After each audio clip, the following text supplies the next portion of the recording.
Bismillahirrahmanirrahim. Assalamualaikum warahmatullahi wabarakatuh. Para jamaah Masjid Al-Falah yang dimuliakan Allah Subhanahu wa ta'ala, perlu kami informasikan kepada para jamaah Masjid Al-Falah Surabaya bahwa untuk kajian subuh pada pagi hari ini akan dibagi menjadi dua sesi. Sesi yang pertama, penyampaian materi oleh narasumber dengan durasi waktu 15 menit. Dilanjutkan dengan sesi yang kedua, yaitu tanya jawab dengan durasi waktu 10 menit. Bagi para jamaah yang berkenan untuk bertanya, dipersilahkan merapat ke depan. Setiap jamaah diberikan kesempatan hanya satu pertanyaan. Untuk kajian pada pagi hari ini, Sabtu 25 September 2021, insya Allah akan disampaikan oleh yang terhormat Al-Ustadz Muhammad Junaidi Sahal MAG dengan mengambil tema berlebihan jangan dong, apalagi boros. Motivasi Quran Surah Al-An'am 141. Sekian kami sampaikan, terima kasih. Wassalamualaikum warahmatullahi wabarakatuh. Bismillahirrahmanirrahim. Assalamualaikum warahmatullahi wabarakatuh. Alhamdulillah, wassalatu wassalamu ala ashrafil anbiya'i wal mursalin, Sayyidina wa nabiyina Muhammadin wa ala alihi wa sahbihi wa man tabi'ahum bi ihsanin ila yaumiddin, amma ba'd. Fa inna asdaqal hadis kitabullah wa khairul hadi hadi Muhammadin sallallahu alaihi wasallam wa syarrul umuri muhdatsatuha wa kullu bid'atin dhalalah wa kullu dhalalatin finnar. Allahumma anfa'na bima 'allamtana wa 'allimna alladhi yanfa'una wa zidna ilma. Allahumma inni a'udzu bika an adhilla wa udhalla wa azilla wa uzalla wa adhlima wa udlama wa ajhala yujala 'alayya. Wa sallallahu ala nabi Muhammad walhamdulillahi rabbil alamin. Ikhwataddin hafizakumullah, saudaraku, bapak-bapak, ibu-ibu, hadirin hadirat jamaah salat subuh Masjid Al-Falah hafizakumullah yang insyaallah selalu dijaga sama Allah rabbul alamin. Alhamdulillah, pertama kita panjatkan rasa syukur yang mendalam, terus menerus kita haturkan kepada Allah rabbul alamin atas semua nikmat yang Allah karuniakan kepada kita yang luar biasa bagi kehidupan kita di dunia dan insyaallah di akhirat. Tidak ada yang patut kita sebagai wujud rasa syukur untuk kita ucapkan kecuali kalimat yang indah, alhamdulillahi rabbil alamin. Yang kedua, salam dan salawat terus kita persembahkan kepada manusia terbaik, teladan abadi bagi kita, manusia yang sempurna, Rasulullah Muhammad sallallahu alaihi wasallam, dengan ucapan Allahumma sholli ala Muhammad wa ala ali Muhammad. Semoga salam dan salawat kita bisa menjadi pahala, ladang amal soleh kita yang berpahala, bisa menjadi syafaat bagi kita di hari akhir. Amin ya rabbal alamin. Saudaraku ikhwataddin fillah, ada dua ayat yang patut dicermatin.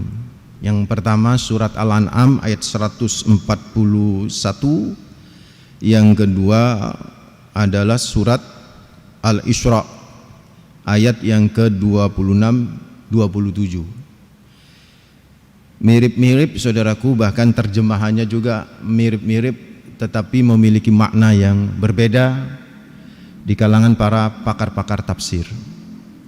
Kalau di Al-An'am 141 itu kalam lengkapnya begini: wa huwallazi ansha'a jannatin ma'rusyati wa ghairu ma'rusyati wan nakhla waz zar'a mukhtalifa والنخل والزرع مختلفا أكله والزيتون والرمان متشابها وغير متشابه كلوا من ثمره إذا أثمر وآتوا حقه يوم حصاده ولا تسرفوا إنه لا يحب المسرفين. Sebenarnya yang kita kaji itu di ujung itu Pak, wala tusrifu innahu la yuhibbul musrifin.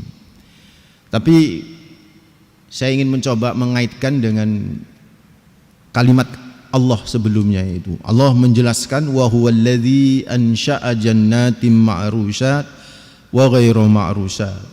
Allah lah yang memunculkan dan menjadikan kebun-kebun ma'rushat yang di dalamnya ada banyak bunga-bunga yang bertudung, berputik, dan juga ada yang tidak berputik atau tidak bertudung. Warrumana, dan Allah juga menjadikan az-zaitun warrumana. Allah menjadikan an-nakhla waz-zar'a mukhtalifan ukuluhu, dan juga Allah menjadikan pohon kurma. Kemudian Allah menjadikan tanaman-tanaman yang buahnya itu macam-macam. Waz-zaituna warrumana, Allah juga menjadikan buah zaitun warruman dan buah delima. Mutasyabihan, buah zaitun dan buah ar-rumman atau buah delima ini mirip dari sisi bentuk dan dari sisi warna. Wa ghairu mutasyabih, tapi berbeda rasa. Kulu min samarihi, maka terhadap itu semua nikmat-nikmat Allah terkait buah-buahan itu semua, kulu, kata Allah, min samarihi, makan buahnya, idza asmara, kalau sudah berbuah. Wa atu haqqahu yauma hasadihi, dan berilah haknya di hari ketika kalian memanen buah-buah itu kepada orang-orang yang membutuhkan.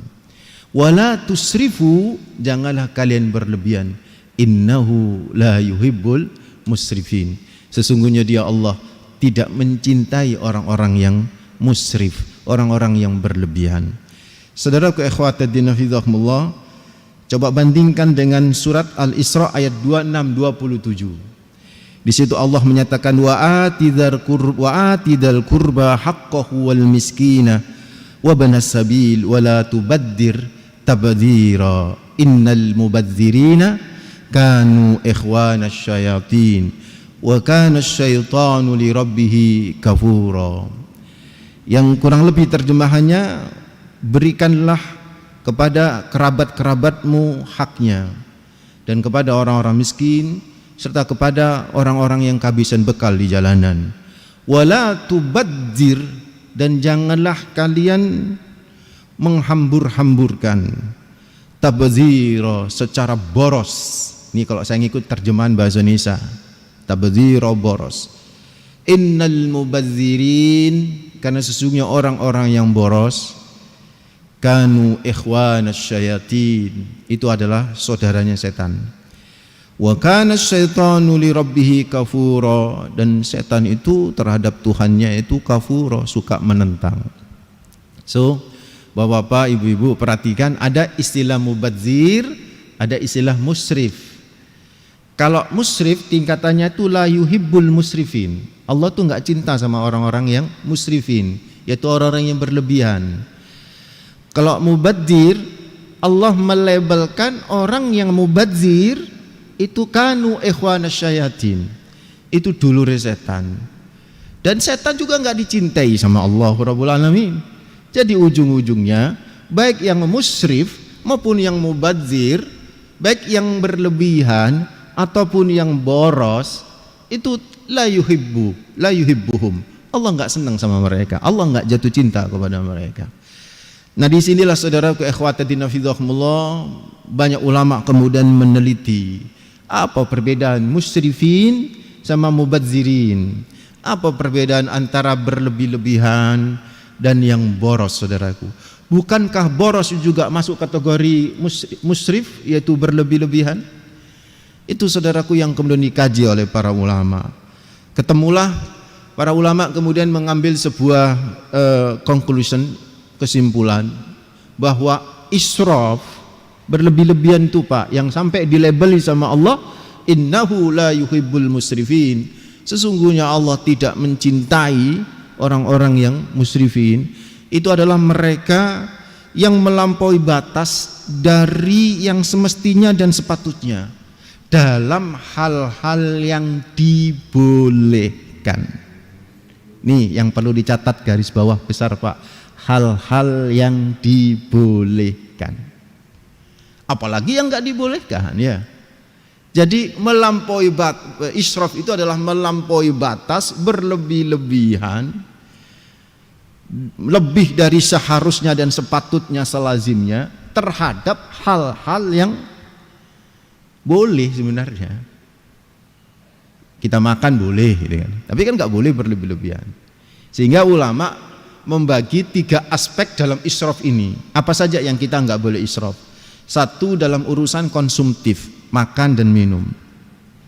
Itu ada lagi dalam surat Al-A'raf ayat 31. Ya bani Adama khudhu zinatakum inda kulli masjidin wa kulu wasrabu wa la tusrifu innahu la yuhibbul musrifin. Mirip dengan ayat yang 141 dari surat Al-An'am.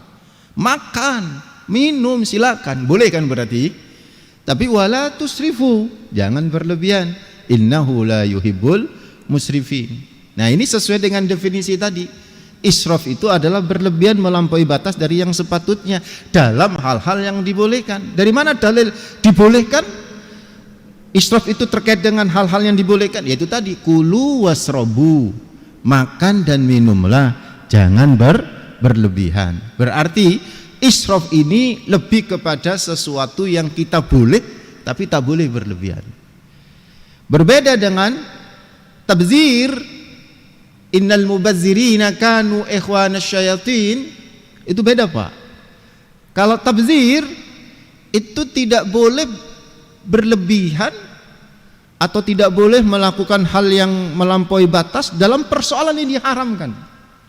Itu namanya boros. Makanya kadang-kadang kita ini salah kaprah, bapak-bapak, ibu-ibu.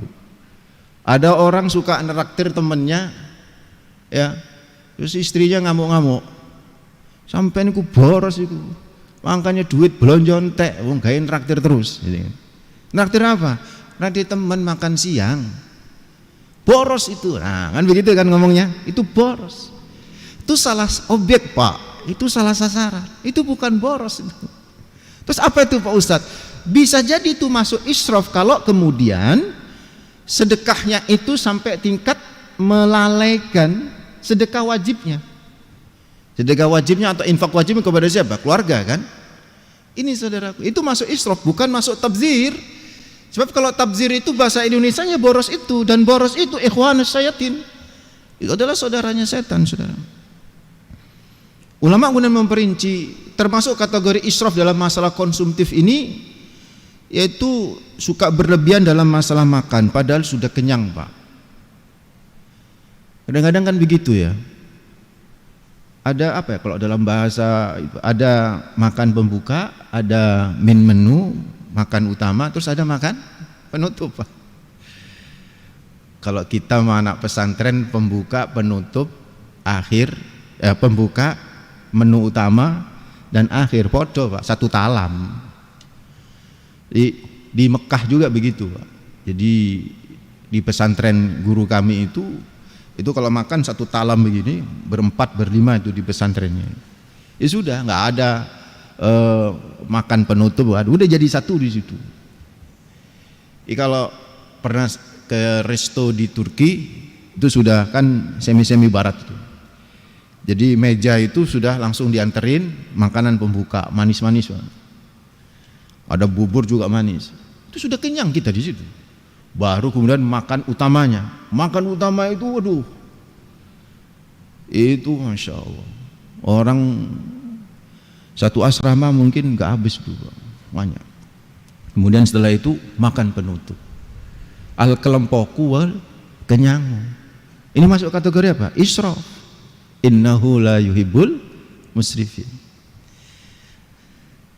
Ya kalau sedikit-sedikit gimana Pak Ustadz, sementing nggak mengenyangkan. Ya asal nanti sisanya harus dibawa pulang, jangan dibuang. Nah, kalau dibuang Pak, ini nanti masuk bergeser kepada tabdzir, boros, karena itu adalah sesuatu yang haram. Sesuatu yang haram. Termasuk suka mengejek makanan, memaksakan makan terhadap makanan yang tidak selera. Ngerti gak selera dipangan. Itu termasuk apa? Israf. Suka menumpuk makanan di kulkas tapi gak tahu dimasak. Ini terutama ibu-ibu karena sering makan di luar. Ini problem Pak. Ini problem. Ini namanya apa? Israf, saudaraku. Israf ini ikhwatadina fidhahumullah pada aspek yang berkaitan dengan konsumtif. Ada lagi israf yang kedua, israf dalam masalah kalam. Nah, para ulama mendefinisikan israf pada masalah kalam itu dengan fudulul kalam. Ada istilah fadlul kalam, ada istilah fudulul kalam. Kalau fadlu itu keutamaan. Jadi bapak-bapak baca kitab terus ada kalimat fadlul kalam, itu keutamaan berbicara Pak. Itu bagus, positif. Tapi kalau sudah fudulul kalam, itu kelebihan ngomong. Kakean ngomong namanya fudulul kalam. Man kana yu'minu billahi wal yawmil akhir falyakul khairan aw liyasmut. Jadi Nabi menganjurkan kepada kita supaya kita nggak banyak ngomong. Kalau toh kita harus ngomong tuh yang baik Pak. Kalau kita nggak bisa ngomong yang baik, ya diem. Tapi kalau kita nyerotos saja terus berdiskusi yang kemudian panjang lebar nggak ada manfaatnya, itu namanya fudulul kalam. Ada sebuah riwayat Pak, kalau di masjid ngomong, nanti saya cek ya, saya lupa bacanya. Itu baca ketika menafsirkan di tafsir surat Al-Munir, tafsir kitab Al-Munir, surat At-Taubah berkaitan dengan memakmurkan masjid. Termasuk menyia-nyiakan memakmurkan masjid adalah banyak ngomong di dalam masjid Pak. Di dalam masjid itu banyak berzikir, banyak tilawah, bukan banyak ngomong. Kalau toh harus ngomong di masjid, itu hal-hal yang memanfaatkan umat, atau maaf, yang bermanfaat untuk umat, untuk membahas dan mencari solusi problematika umat, silakan ngomong di masjid. Tapi kalau cangkruan di masjid itu ulama menyatakan makruh, itu tidak dianjurkan. Karena itu masuk ke kategori israf dalam hal omongan. Yang ketiga, saudaraku ikhwatadina fidhakumullah, israf dalam masalah apa? Perbuatan yang berkaitan dengan hiburan. Boleh kan? Nonton TV itu boleh Pak, kalau madhab saya. Saya tidak masuk yang khilaf ya. Kalau khilaf itu musik. Musik itu khilaf. Mendengarkan musik, oke, saya ikut pendapat yang boleh misalnya ya. Saya ikut pendapat yang boleh. Berarti kan mubah. Tapi berlebihan terhadap persoalan yang mubah, hiburan kayak begitu, itu bisa mematikan hati Pak. Dan itulah israf saudara. Maka dilarang sama Allah, sampai Allah memberikan label innahu la yuhibbul musrifin. Kalau ikut yang boleh. Kalau ikut yang nggak boleh, terus kita memaksakan dia, namanya dosa Pak. Kan haram. Kalau musik itu haram, ya berarti kalau kita berusaha untuk mendengarkan, ya hukumnya haram. Jadi kalau ada anak-anak pesantren menutup telinga karena mendengarkan musik, ya mereka bermadhab dan berpendapat bahwa musik itu haram, nggak usah dibully Pak, nggak usah diajak. Dan sekalipun pesantren yang tidak mengharamkan musik, tapi kalau ada musik kayak begitu santrinya nutup, itu karena aturan Pak, aturan yang ada di pesantren, itu haknya pesantren. Saya masih ingat Pak di Tambak Beras itu, jangankan dengarkan musik, ketahuan jalan di stasiun terminal Tambak Beras, di depannya Darul Ulum itu, kalau Bapak tahu Tambak Beras itu ketangkep Pak, itu potong rambut, jalan saja. Saya juga heran, kok ada yang tahu gitu. Jadi pulangnya itu sudah ketahuan Pak. Ternyata usut punya usut, setelah saya lulus itu antara pesantren sama penjual yang ada di terminal itu sudah kerjasama Pak. Jadi sudah harus ada telepon, ini ada ada santri yang lagi keluyuran di terminal misalnya ini. Oh itu langsung datang dari pesantren itu Pak untuk ngecek siapa itu. Oh si fulan, langsung ditunggu di pesantren, habis sudah. Itu biasa. Di pesantren nggak boleh nonton bioskop Pak. Bioskop apa saja, nggak peduli. Bioskop yang religi atau nggak boleh. Gitu misalnya. Lah itu aturan main, nggak usah dibully. Gitu. Apalagi kalau mereka berpendapat itu haram, misalnya seperti yang tadi musik. Itu bukan israf lagi saudara, bukan berlebihan lagi, tapi sudah jatuh kepada perbuatan haram yang nggak boleh gitu. Ini saudara ikhwatiddin fillah. Ibu-ibu boleh nonton sinetron boleh, tapi jangan israf. Jangan israf. Israf sampai marah-marah, sampai nangis-nangis, ikut sana sinetronnya, drakornya nangis, melok nangis. Itu kan israf banget itu. Israf banget. Jadi saudaraku ikhwatiddin fillah, itulah israf. Orang kalau israf la yuhibbul musrifin. Enggak dicintai sama Allah. Orang kalau sudah enggak dicintai sama Allah, enggak dapat ridho, Pak. Di dunia aja enggak dapat ridho, bayangkan nanti kita di akhirat. Lebih-lebih enggak dapat ridho Allah. Padahal puncak kenikmatan di surga itu adalah ridho Allah dengan melihat Allah, Allahu Rabbul Alamin. Ayo jauhi israf ya. Yang kedua itu tabzir. Kalau tabzir itu boros, saudara ibu. Istilah para ulama, al-infaq fi sabilillah itu adalah wajib atau sunnah. Infak di jalan Allah itu wajib atau sunnah. Inilah sedekah yang sebenarnya. Al-infaq fi sabilis syaitan itulah tabzir. Berinfak di jalan setan itulah boros, saudara. Jadi kalau neraktir teman-teman makan seperti yang saya katakan tadi, dari uang yang halal, dari gaji yang halal, itu bukan tabzir, itu bukan boros gitu loh. Itu bukan boros. Tapi kalau menraktir teman dugem, minum-minuman keras, itu namanya al-infaq fi sabilis syaitan. Itulah yang dimaksud innal mubadzirina kanu ikhwanas syayatin. So, saudaraku ikhwatiddin fillah, jauhi kedua hal itu, israf lebih-lebih, tabzir. Karena biasanya orang kalau sudah israf, Pak, itu sedikit lagi masuk ke tabzir, boros, yaitu suka menginfakkan hartanya di jalan setan.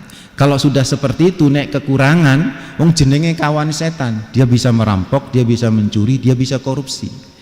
Jadi coba perhatikan Bapak-bapak, orang-orang yang korup itu adalah orang-orang yang menjadi kawan setan, karena memang hidupnya itu Masya Allah bergelimang dan bermewah-mewah, boros, saudaraku. Contoh misalnya, ada saya punya jamaah, ini sebagai penutup Pak cerita, ada sebagai jamaah ibu-ibu, dia cerita bahwa kebetulan dia kerjasama punya outlet tas Hermes yang mahal, dan outlet yang di Singapura itu yang datang orang Indonesia itu ada dua, Pak, dua kategori. Yang pertama artis atau pengusaha, yang kedua istri pejabat, Pak. Masalahnya tas Hermes itu bukan harganya 20 juta, bukan 30 juta. Bagi kita tas 20 juta itu, andai kita punya duit, nggak akan mungkin kami beli, Pak. Kalau saya loh ya, tas sebegitu mahal.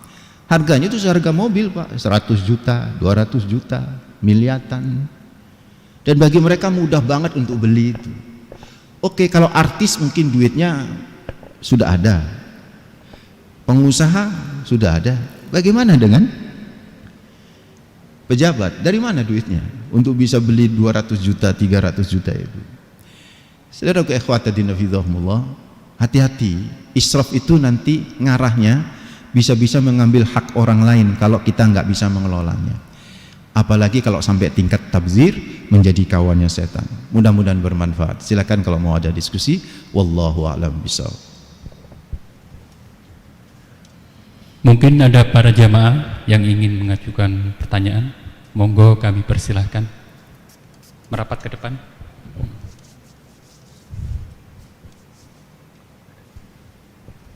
Monggo.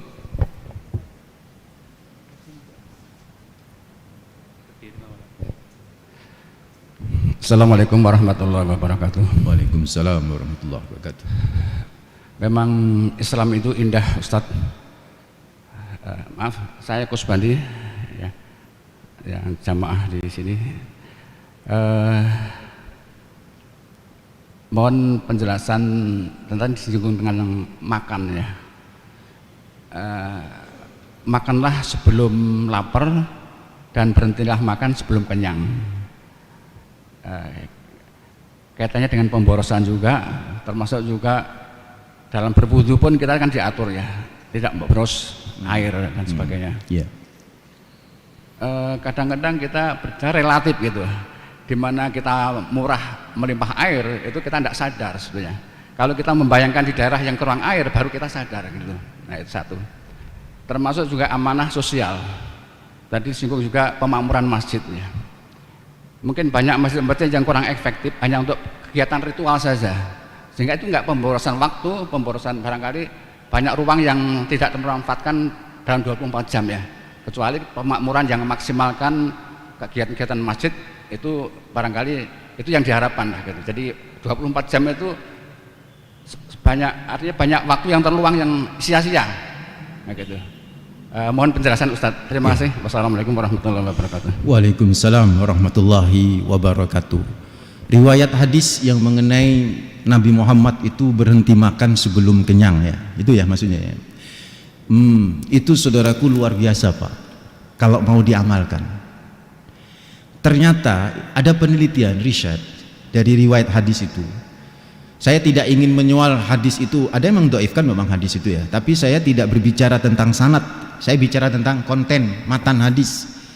Kadang ada sanad hadis yang diperselisihkan, tapi kontennya bagus Pak, sesuai dengan ilmu pengetahuan. Contoh, sumu tashihu, itu Albani mendhaifkan hadis, Imam Asyuyuti mensahihkan hadis. Berarti kan terjadi perdebatan terhadap sanad.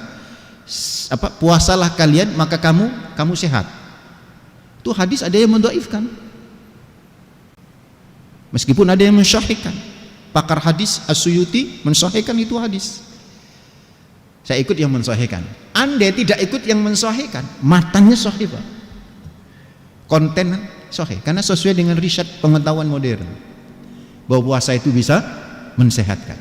Termasuk hadis Nabi itu berhenti makan sebelum kenyang. Kalau kita kan berhenti makan sebelum kekenyangan Pak. Jadi awalan ke dan akhiran an. Kita baru berhenti setelah kekenyangan. Kalau belum kekenyangan kita nggak berhenti sudah. Kenapa? Ada riset Pak. Ternyata perut memberitakan kenyang kepada otak itu terlambat. Terlambat sekitar beberapa menit. Jadi kalau kita makan sebenarnya sudah terasa kenyang. Porsinya itu sudah cocok, satu piring Pak, apalagi nasi padang. Oke. Satu piring kan pasti kenyang gitu Pak. Tapi kan terkadang masih kurang Pak. Kenapa? Karena perut melaporkan ke otak ini sudah kenyang, belum nyampe. Nah, belum nyampe ini kita merasa lapar kan akhirnya terjemahannya ke otak. Karena belum nyampe kenyang. Kita makan terus. Nah tiba saatnya ketika otak sudah nyampe, kita sudah kelempokan Pak. Dia sudah kekenyangan, sudah isyraf. Ilustrasinya begini, Bapak misal lagi makan, belum selesai makan, baru 2-3 pulukan, 2-3 suap, kan nggak mungkin kenyang tuh seharusnya kan ya. Telepon masuk, ternyata telepon orang penting, orang yang Bapak anggap penting. Bapak angkat telepon itu, ngobrol lama 15 menit. Setelah itu makan lagi gimana? Kan sudah merasa kenyang. Kenapa?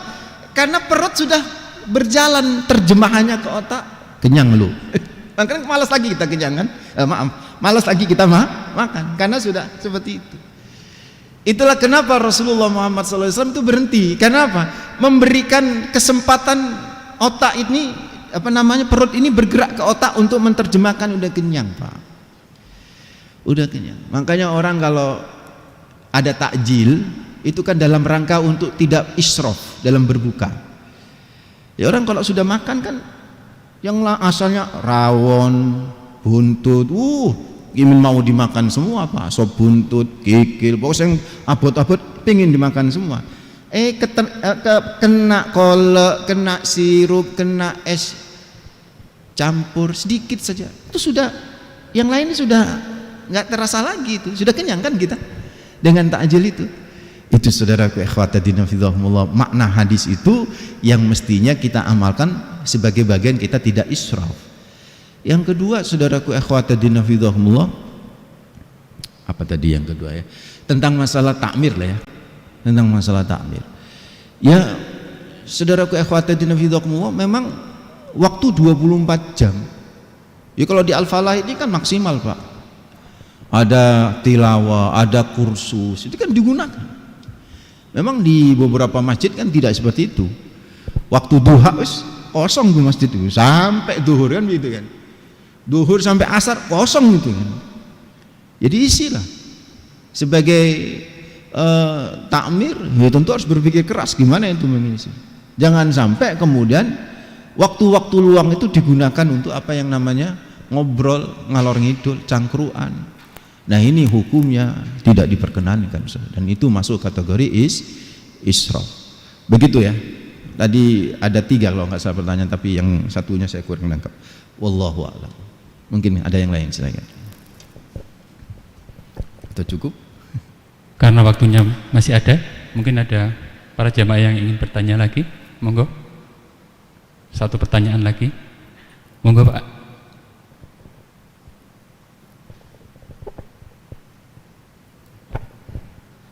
Bismillahirrahmanirrahim. Assalamualaikum warahmatullahi wabarakatuh.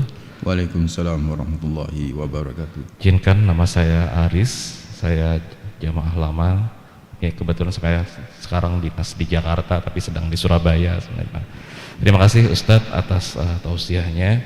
Saya hanya ingin bertanya, apabila dalam sebuah situasi kita hadapi situasi di mana, ini tadi kaitannya sama kenyang tadi, sebenarnya sama kenyang tadi, kita dijamu gitu ya, di satu sisi kita sudah merasa kenyang dan harus menghabiskan, tapi di sisi lain pertimbangan antara apakah kita harus menghabiskan makanan walaupun kita kenyang atau tidak kita habiskan tapi konsekuensinya mubazir gitu.